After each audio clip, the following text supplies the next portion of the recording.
The most common mistake that you are likely to make while creating a CV is to forget that the CV is not about you. I mean, of course, it has your background, experience, and achievements, etc., but it's not really about you. It's about the recruiters, their needs, and the benefits they get from hiring you. As Indians, we love talking about ourselves, and it's pretty easy to think about our lives from our own perspective. When we are creating a CV, which is a document about ourselves, this narrative can become all-consuming. This school was followed by that college, followed by that work experience in that company, and so on and so forth. It's easy to tell this version because that's how we've been telling this story thus far to our friends and family. Even little details are fresh in our memory because we were there when these events happened.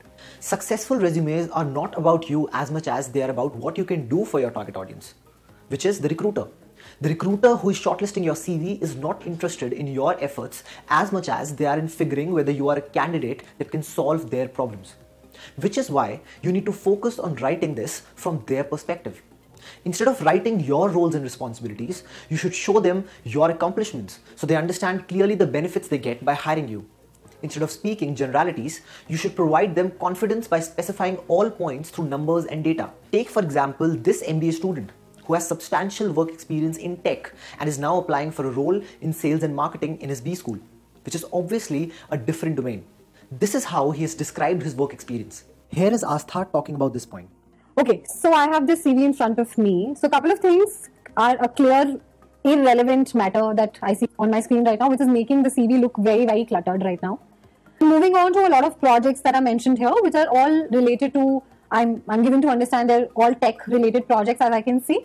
While you should necessarily mention a lot of good projects which had high impact, high reach, a lot of value to the organization you've been associated with earlier, you should mandatorily and necessarily highlight those achievements and accolades. But a lot of this information, because the kind of profile you're applying for is very, very different from what you've done earlier, it's not adding a lot to your professional caliber, right? Because I'm not really too concerned with how good an engineer you were before you decided to enroll yourself for an MBA course. For some organizations, that can be an added plus, right? For many tech organizations, if you've got a tech background prior to an MBA, obviously it's an added plus. But for an organization like mine, for example, I operate in an FMCG domain. I don't think much of these software achievements or an awareness on a lot of these softwares will do much. So what's a better way to present the information in this context? Take another MBA student with a similar prior work experience in tech or analytics who has applied for a sales and marketing role. See how this person presents his work experience in a way that appeals to potential recruiters. When I also look at the work experience section, what clearly stands out is the band which summarizes his experience of working in the organization. I don't necessarily need to read through the next of the segments because it talks about how the person got Spot Awards, how it talks about how the person was involved in a project which had a revenue impact of $100 million.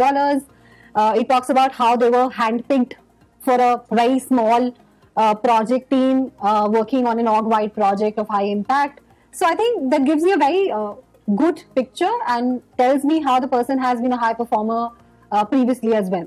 So remember that you must always write the benefits that the recruiter gets by hiring you and not your accomplishments. And secondly, you should talk in specifics and with numbers instead of talking generalities.